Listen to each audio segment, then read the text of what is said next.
For those of you listening on the pod, Welcome into hour two. All right, let's talk a little DB here, boys. Listen, I did a video earlier today. It was kind of breaking news. I don't know if you guys seen it or not, but trade talks, trade talks started heating up a little bit. Turt McGirt, oh man, breaking news there too. JJ McCarthy is inactive tonight. That's kind of what I was expecting though, Turt, right? Turt McGirt. I love that name, by the way. Here's the guy. So does that mean Carson? Yeah, Carson Wentz is definitely playing. Okay, so listen, that JJ McCarthy thing, we get sidetracked so easy here. I do. I apologize. Not me. They're like, you got a mouse in your pocket. So when JJ McCarthy hurt his ankle, you go back and watch that video. He runs off the field not limping or anything, and all of a sudden his ankle's hurt. I'm telling you right now, guys, that was KOC going. This boy ain't ready. I was wrong. Let's protect him. Throw him on the IR. He twisted his ankle, and we'll give him another shot later on. So there's obviously he's still not ready. Sure would be nice to have Sam Darnold, quarterback in New Minnesota. Or Danny Dimes. Yeah, Danny Dimes doing pretty good too. Anyway, let's talk DBs. So trade rumors heat up. I hit this earlier. I don't want to go too detailed on my opinion. I wanted to bring it back up and get your all's take on it. So we'll start with you this time, Jacob. So, like I said earlier, our buddy Easton Butler, the Packers have called and spoken with two teams about cornerbacks. Per sources, 3 players have been mentioned, being Alontae Taylor from the New Orleans Saints and both DJ Turner and Cameron Taylor-Britt from the Cincinnati Bengals. I was told Turner was a legit asking if he was available, and Taylor-Britt was just a call. Now, listen, Easton Butler went on to say, calling a team doesn't mean they're in deep conversations. That'll be done soon. Literally could be asking about availability, price point, or actual trades to develop. So, again, he's not saying the Packers are trying to trade for a corner. He's simply saying this is a specific position, 3 specific players that they asked about their availability. So this tells me these are all 3 former second-round picks. Tells me that Goody probably had a first-round grade on them and seeing if he could get a deal on them. Jacob, how do you feel about the cornerback room currently? I could give you these stats. I'm sure you can't see them very well there. Let me just hit them real quick. On the season here, hell, if I can see them, this is rough, boy, let me tell you.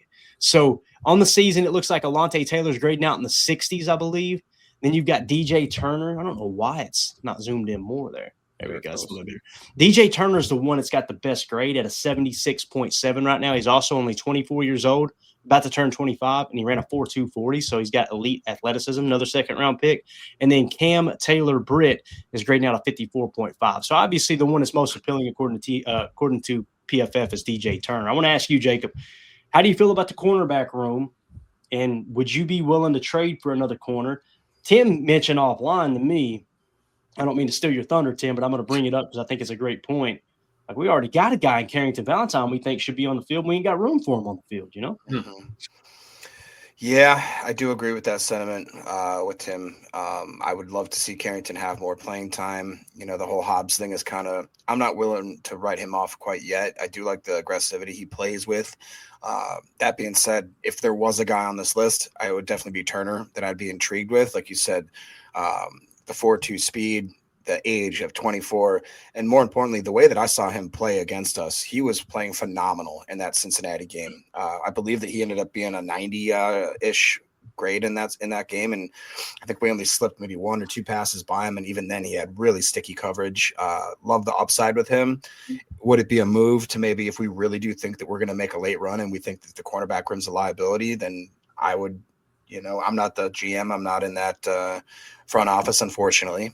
So I don't get to really be privy to those conversations.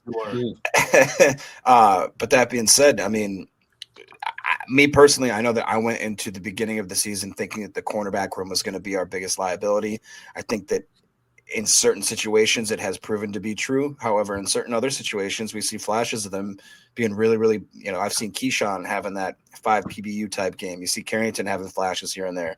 You see guys like Bullard taking a step in certain situations. So I'm not officially ready to write off anybody that's currently on our roster, but if we can improve the roster, making a late stretch and really have that kind of shore up that room, if there is injuries, even if we got the best 3-4 guys, depending on the coverage out there, that's what I want. And I really am getting sick of thinking that we're handcuffed to whatever player we recently gave a big contract. That's what I don't want us to do. I don't want us guys going out there because we paid them. I want the best guys going out there, period. Yeah. And Emilio, when you look at it here too, man, just thinking about the future, right? In 2026, there's 3 cornerbacks on our roster that are currently under contract: Keyshawn Nixon, Nate Hobbs, and Carrington Valentine. However, Bo Melton and Kamal Hadden, Bo Melton has a restricted free agent tag, right? And then Kamal Hadden, exclusive rights free agent. So essentially, they're going to return if we want them back. That's essentially what that means. So when you look at the contract situation here, do you think maybe, okay, if you go out and you trade for a player you had a first round grade on, and let's say you give up a third or a fourth round pick for them, right? Or maybe, hell, who knows, a fifth or a sixth round pick, and all right, they are the player we thought they were, or they're better than, say, a Bo Melton or Kamal Hadden. That kind of makes sense, right? Yeah, I would think so. My thought was, I feel more comfortable with our D line than our corner room depth. If that's a way to look at it for me to kind of get to the process of, I think that we could go ahead and bring in a corner. But like Tim was saying, and like you think about it, we rely more heavily on safeties because we're bringing that one into the slot. We have a backup in Catan. We have Evan. You have X. So we didn't technically need all that corner depth, but I do see where, that could be a possibility.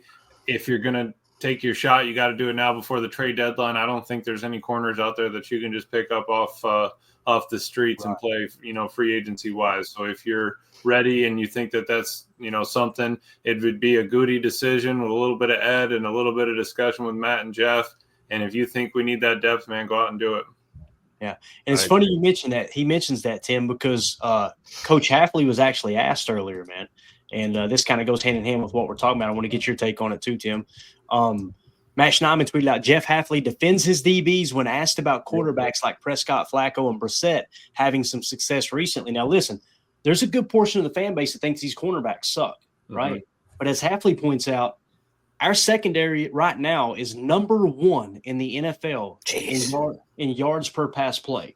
Now, what's the stat that, and listen, I say this because there are some fans that rake me over the coals saying that's a horrible stat. Yards per pass attempt is the exact stat that Jeff Hafley mentions here, Tim. We're number 1 in that. And again, is it everything? No, it's not everything, right? There's a lot of other things that come into play. We did chalk talk, me and Emilio. There were several busted coverages in match coverage, was there not? Yep. And Hafley talked about that a little bit in his presser. He didn't want to get into it, but that one we talked about, that one touchdown, they thought they were in cover 4. There was some issues with the back end this game. Right. So Tim, they weren't on the same page. However, I love that Hafley mentions, damn, boys, listen, I know we're not playing perfect, but we're number 1 in yards per pass play, man. Mm-hmm. Yeah. And it maybe explains why they're not willing to come off of, Keyshawn, Hobbs, and Bull out there as the main characters. That's why I kind of push back against the sentiment of trading for a corner that you think is going to play anytime soon. I'd like to see CV hit the field more often, and we can barely get him any reps. So, to Emilio's point, if you can shore up the back end of that DB room, that cornerback room, and, maybe you can make an improvement over, say, a Kamal Hadden or a Bo Melton. But I feel like, to your point, Clay, that, they want him around, they're going to keep him. And Bo would be the guy, I think, that's going to stay. I think he's got a greater role on this team other than just being a corner, obviously.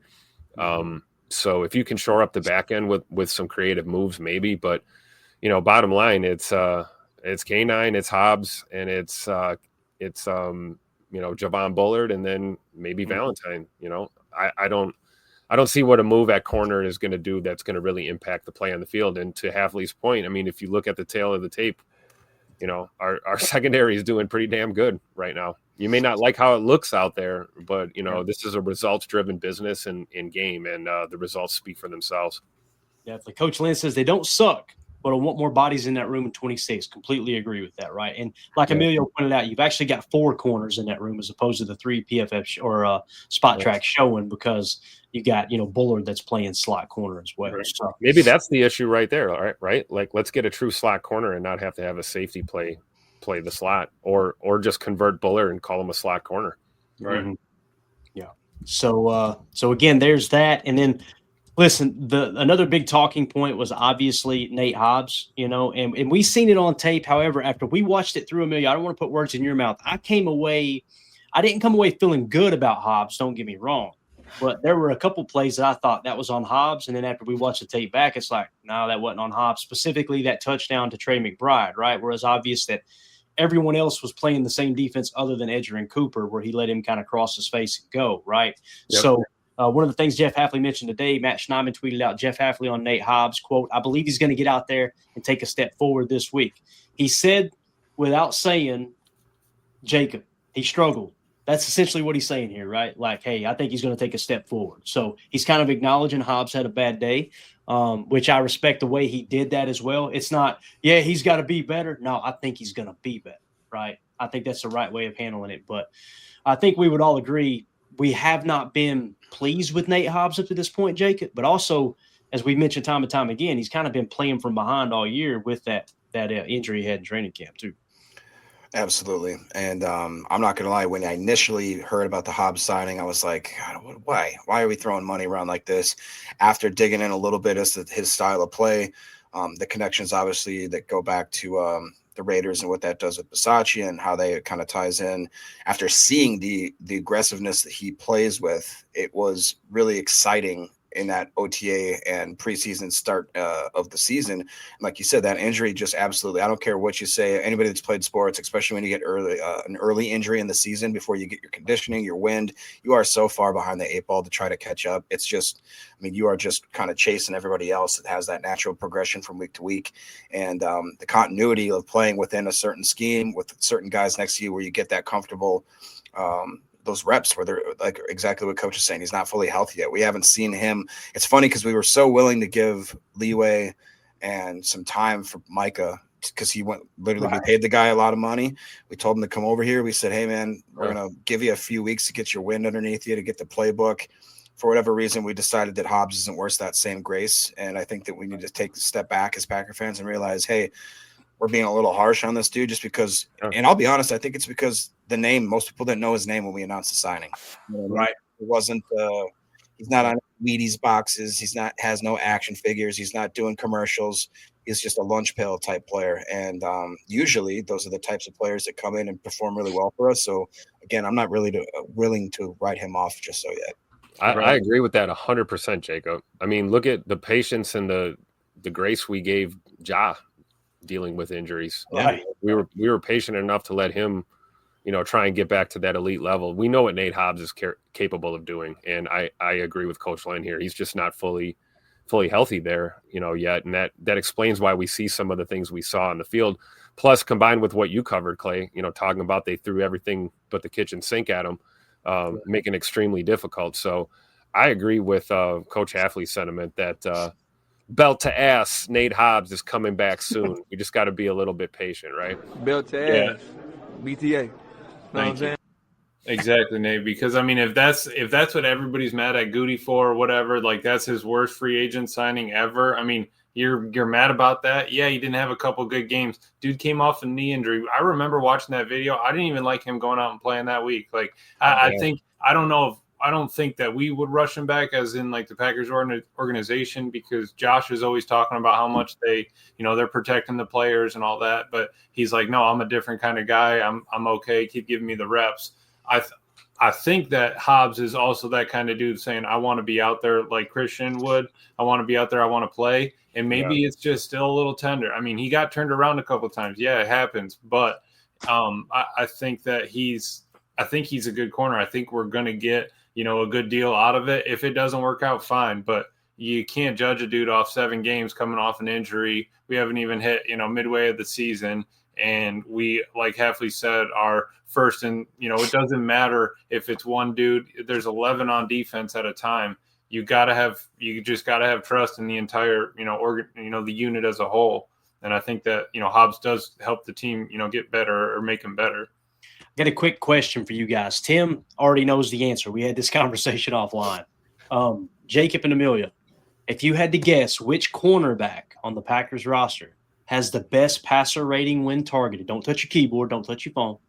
Who do you think has the best passer rating when targeted on the Packers cornerback room?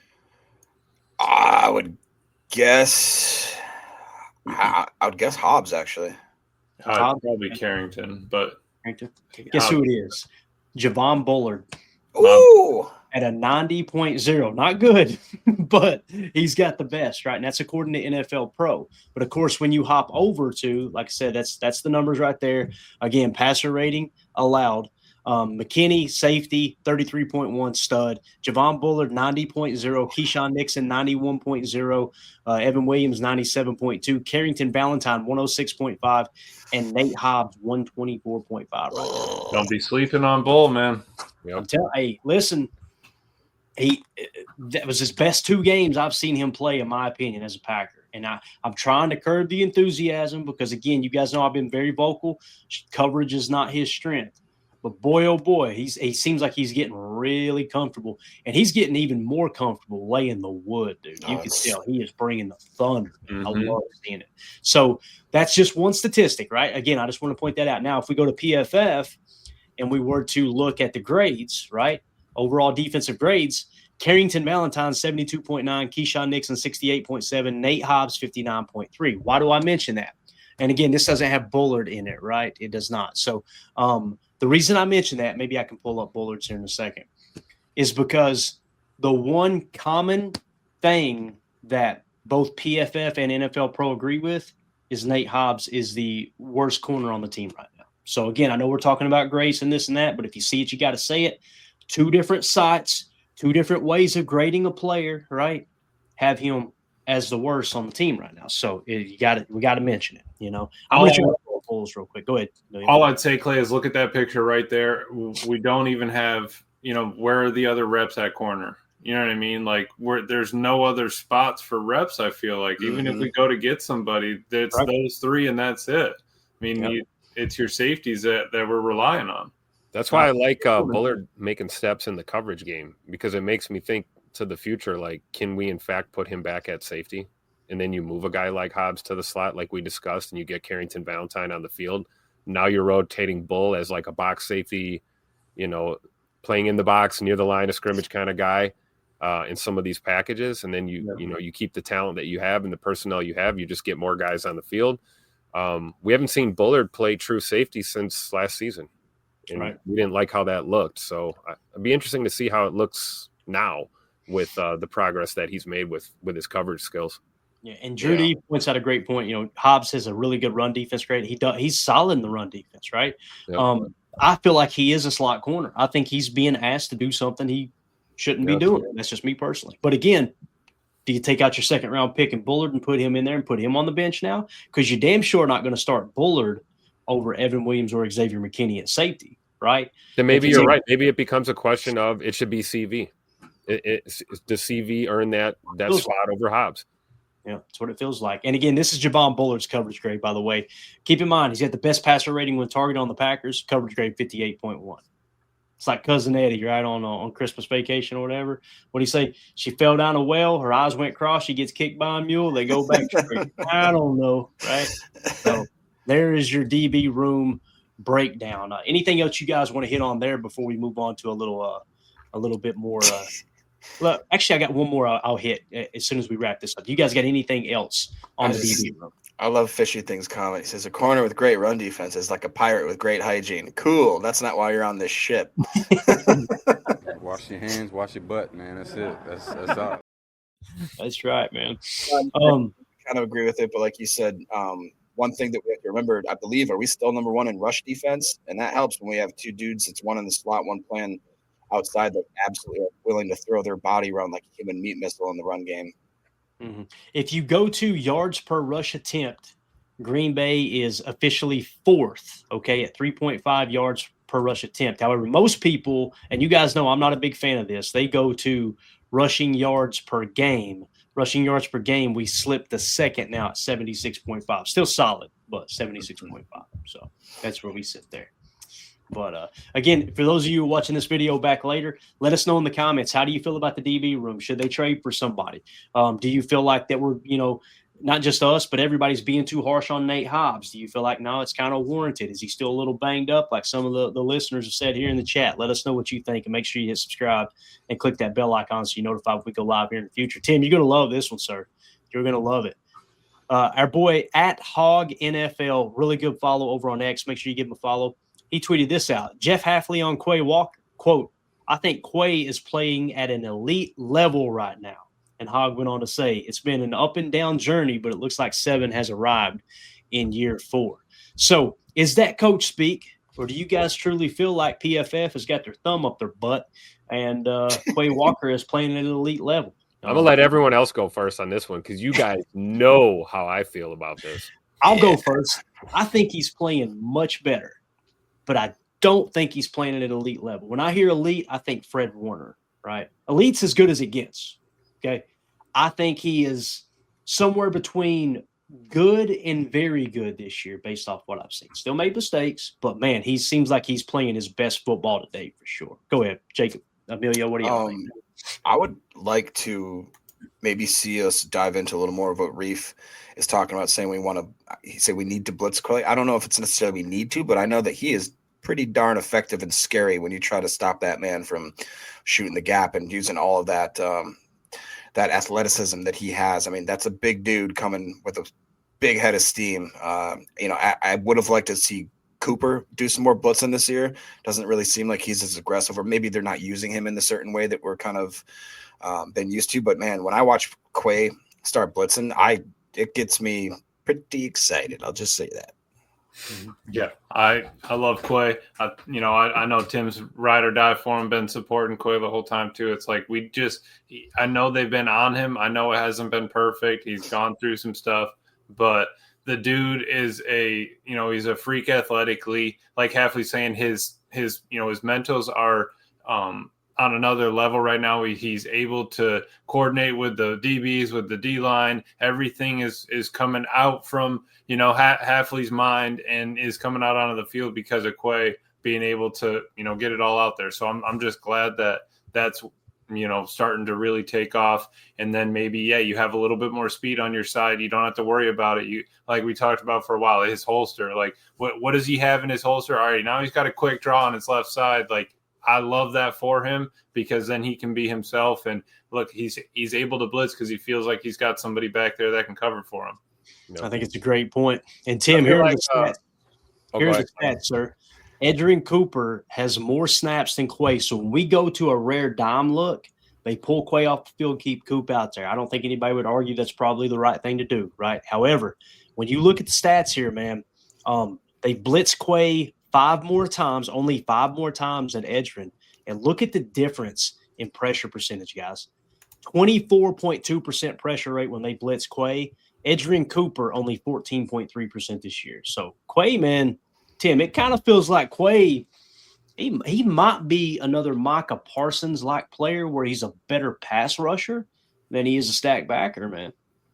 It's almost like somebody went back and watched some Georgia Bulldog tape on Quay Walker. Right. I feel like Coach Half might have, locked himself in the film room with a 12-pack of Daddy Sodas and just watched some college tape on Quay because I feel like he's really coming into his own. The experience factor we talked about, like Emilio's point, being the green dot, being having a full grasp of this defense and what the checks and calls are.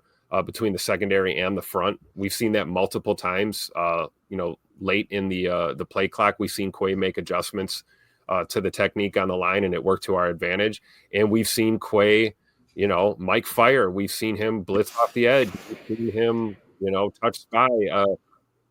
He looks closer to how he looked on tape, in his sophomore and junior year at Georgia. And I think it's benefiting us right now. And, to Emilio's point, man, you can really cut this guy loose when you can trust your safeties behind you for sure. Yeah. And when you look at the stats, guys, again, and I love what Drew says, a lot of people thought Quay should be a pass rusher. I remember that being the talk, right? Like he skyrocketed up draft boards like 48 hours before the draft, and it was because he can rush the passer, he can play stack backer, elite athleticism. He's got the frame you want in a mock backer as well. He's that perfect mold of, all right, what do you want him to do? Do you want him to rush the quarterback? Do you want him to play stack backer, right? Yep. But when you look at the stats here, Tim, again, it's worth mentioning, Edgerrin Cooper has gotten more snaps than Quay, yet he still leads in tackles for the team, 59. That's 10 more than Edgerrin Cooper, okay? He also leads in stops. That's 29 stops. to Edgerrin Cooper's 26. This isn't to say that Edgerrin Cooper isn't a good football player. We know he's a great football player, great young stud. He's going to be an excellent player for a long time for the Packers. Yeah. This is the kind of year when you look at PFF, it shows Quay's struggling still. He's better, but he's still struggling. But then you look at these numbers and go, hold up a minute. How are you grading Edgerrin Cooper so much higher? Yet Quay is beating him in every statistical category other than hustle plays, right? Cooper's got 10 and Quay's got 6. That could be a little schematics playing into that a little bit. He's also got 1.5 sacks and 10% higher pressure rate when you do blitz him as well. Now, the only downfall there is obviously the passer rating when targeted is a 115.6. Edgerrin Cooper's a 99.6. So a little bit worse in pass coverage, but like we're saying, Quay's an attacking linebacker. That's essentially what you've got here. So if you use him more like that, I think he's going to continue to improve. I just thought this was really, really fascinating, man. And again, it's why we look at PFF, we look at NFL Pro, we watch the tape. To me, the tape, if I had to grade Quay's tape this year, I would say B-, right? When you look at the stats on NFL Pro, you would say A.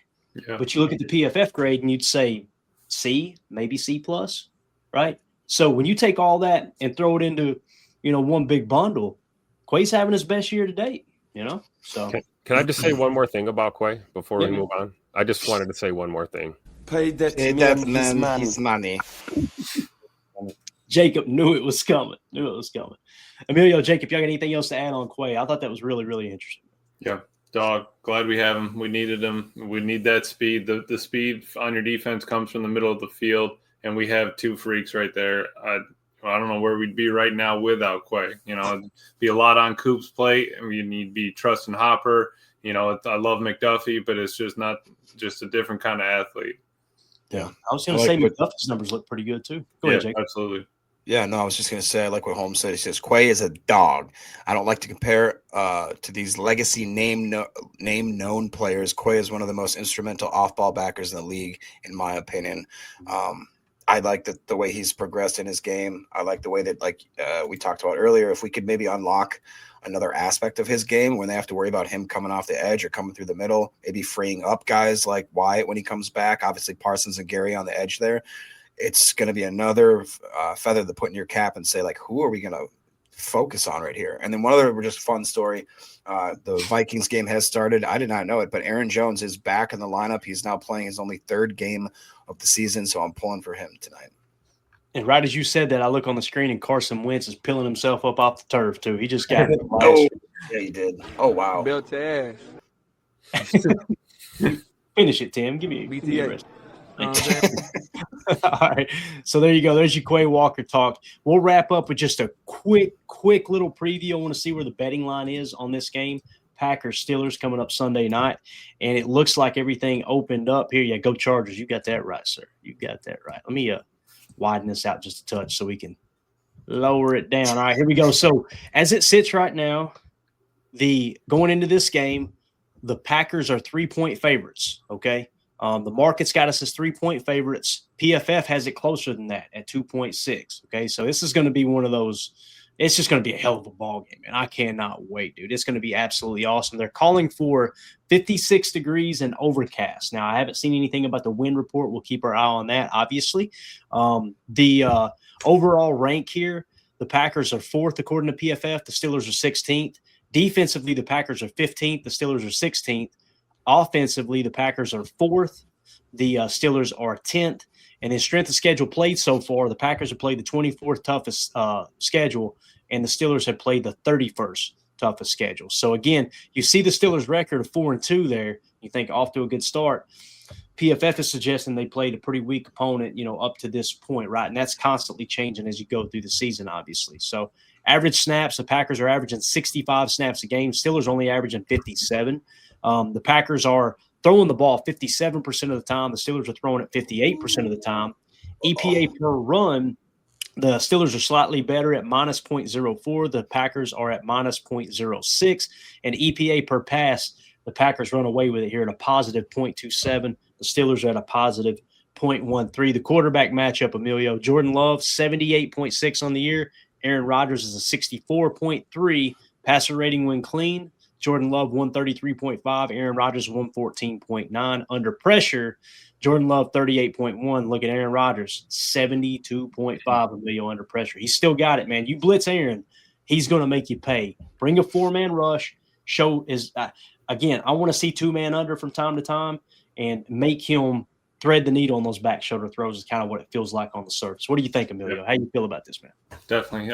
Good matchup. It's going to be a battle. It's going to be a chess match, a shootout, whatever it needs to be. But I think we got to be careful. Like you said, pressuring Rodgers. That's why you paid Micah to get pressure with 4. I think that we can do that, no problem. And I think that in that same vein, they're going to be in 12 a lot. They're going to be in 13 a lot. We'll pull up some of those numbers for tomorrow. But we've got a good chance against them. You keep the ball. I think we run some more plays than them, work the clock. It's going to be cold, right? 45 degrees, going to start being those cold night games. Hits are going to feel a little different. And, we just got to be ready it's going to be a difficult environment. They're going to be spinning their towels and all that stuff. So they better be ready. And my biggest worry right now is honestly our snap count for offense. That and pre-snap penalties need to be squared away this game, or else it could be long. Yeah, Tim, it's going to be rowdy up there, man. At Acrisure, terrible towels will be out for sure. And dude, they're sitting at 4-2. It's going to be rowdy. That's why I put a lot of emphasis on the defense. I mean, look at the metrics. 15th against 16th here. I think we've seen Pittsburgh's play lights out at times this year, and then we've seen them give up a bunch of points. And we've seen the same thing with our defense. We played pretty close to lights out, and we also gave up 40 burger to Dallas. Things happen. I think it's going to be a matter of whose defense shows up and makes the fewest mistakes, makes the most plays. I think it's going to be a one-possession game, come down to the wire, get ready to stay up late. I don't think you're going to see a boat race in either direction. I feel like these teams are maybe a little bit more evenly matched than even some of these metrics would let you believe here. And even just looking at PFF, Aaron Rodgers grading out at a 64.3 is insane to me. I've seen enough tape on Aaron this year to think that he should be probably graded a little higher. So when it comes to your quarterback battle, I'm anticipating great performances from both of those guys. I think it's going to, come down to who plays better defense, honestly. And I'm with you. You want to pressure Aaron in a very controlled and limited fashion, hopefully not sending 5 or 6. However, I do think you can blitz him on occasion as long as you maintain your edge and you don't let him, squeak out of there and roll left or right and extend these plays. So it's going to be on the defense, in my opinion, for this one. Yeah, Holmes asked, the Steelers are 3.5-point dogs. No, it depends on where you get it at. The PFF is showing the market currently at 3. It opened at 3.5 and it's now shifted to 3. But again, their metrics have it at 2.6 point underdogs. So I would say it's 3 right now, Holmes. But again, you could probably find it at 3.5. You could possibly even tease it to 4 if you want to put action on that. So Jacob, what's your thought on this, man, as we wrap up, bro? Yeah, I think that this comes down to this is a game of narratives. And if you talk to Matt LaFleur or anybody in that Packers coaching organization, they're going to tell you that this game is only just another game. It doesn't mean a lot. And in certain aspects, I think that's what they have to say because that's the way that you get you guys ready. Underneath the surface, if you take a look at it, there's a lot on the line in this game. There's bragging rights. There's whether or not Jordan Love measures up to the Aaron Rodgers. I don't know if you know this, but it's the first time that Micah Parsons will ever play in this stadium in his career. He was actually hurt the last time that he went to Pittsburgh. So he actually did play when it was his senior year in college. He actually had play in the stadium, but he was really excited to play for the first time under the bright lights Sunday night game, officially for his first suited up and healthy game. Rodgers has a chance to be one of, 5 quarterbacks in the history of the NFL to beat all 32 teams. You can't just tell me this is another game. There is a lot on the line here, a lot of bragging rights, a lot of ego. Obviously, the two teams are going to be fighting for it. The Packers to stay ahead on the NFC, the Steelers to really probably take a step forward. If anybody else loses, they could be right up there in the top 3, if not the top 2 seed in that AFC as well. It's going to be a brutal. I hope it's going to be a brutal kind of hard-nosed, old-school Pittsburgh versus Green Bay, cold weather, night game. I'm getting John Gruden just thinking about it. It really does. it's just really like, if you're a fan of football, this is exactly the type of football game that I have wanted to watch for years now. It's emotional on both sides of it, especially for me. I still have a soft spot in my heart, always will, for Rodgers. I want him to do well, just not that well maybe on Sunday night. Yeah, and I will say this, I'm glad you brought that up, because obviously Micah played at Penn State, okay? Mm-hmm. He grew up in Harrisburg, if I remember correctly, which is closer to Philly than Pittsburgh, but he is kind of going home, right? So that's really, really exciting stuff there. I guarantee you he'll be amped up to play the Philadelphia Eagles as well. But although I do think he grew up a Dallas Cowboys fan, if I understood correctly. But yeah, he's from Harrisburg, Pennsylvania. So it's gonna be exciting, man. It's gonna be, like you said, a lot of stuff on the line for sure. Mm-hmm. Speaking of on the line, go ahead, Emilio. You got anything or no? No, I did look real quick at, this is per Sumer Sports, but they're right around 47%, 47% in 12 personnel. So they're double tight ends a lot. They're in 13 personnel, almost 16%, and they're in 11 personnel about like 34%, 33, 34%. So they're heavy. They're heavy, and I'm pretty sure they also bring in an extra O lineman. So I think it's going to be a big D line game for our front four, and again, rotational inside depth. Where are we at? You don't have LVN. I think Eningbari is going to have to step up. I think it'll be a little bit more in the trenches than just the quarterback battle itself. Dude, Darnell Washington is a massive target, and he is just a brute. It's fun watching him play. It is. He's slower than molasses, but he's a big tight end, man. He might as well be an offensive lineman. Yeah. I mean, and look at DK. I mean, they're basically in 12 all the time, even if they're not. I mean, He's a gigantic, ginormous, fast, powerful receiver. So we got to be on the ball for sure. It kind of explains, right, why Devontae Wyatt, they're trying to give him every opportunity to get him back in the lineup too, because you're going to be a little lighter there. But again, keep Brinson active. Get Wyatt back. You know what I mean? Beef up in the middle. Because when they go to that 13 personnel, Emilio, the question is going to be, do you stay in your base 4-3 or do you go to some kind of 4-4 look, right? I know the box is going to be loaded, and Aaron going to be licking his chops. There's for sure, man. Well, I know this is for sure. Scared money don't make money. Got that right, Coach. You kidding me, man? Unbelievable. All right, Tim, speaking of that, scared money don't make money. Actually, it's a horrible segue. Tell them about Nobody's scared. We made our donation yesterday, so you guys can do it too. OperationHorsesHeal.org/how can I help. You guys know we teamed up with Operation Horses Heal for the whole month of October, helping raise money for a truck and horse trailer for this awesome group and charity that's bringing life-changing horse-assisted programs to veterans. So they have a great place in Westboro, Wisconsin, where veterans and active duty service members and their families can come and get in on some of this equine therapy, self-guided wellness journey. But they want to be able to bring these horses directly to these veterans events. So we're trying to raise some funds to help them get a trailer and a truck. Every donation is your entry into the contest to win an autographed Romeo Dobbs jersey. So please scan that QR code in the upper right corner or go to operationhorsesheal.org/how can I help to make your donation. Thank you very much. Yeah. And another easy way to find that, guys, go to my Twitter account at Packers_access. There's a tweet pinned at the top of the page. You'll see it's Tim's tweet. You click there, you get the link easily to get to. You can do it from your phone, from your PC, wherever you're at, right? Yep.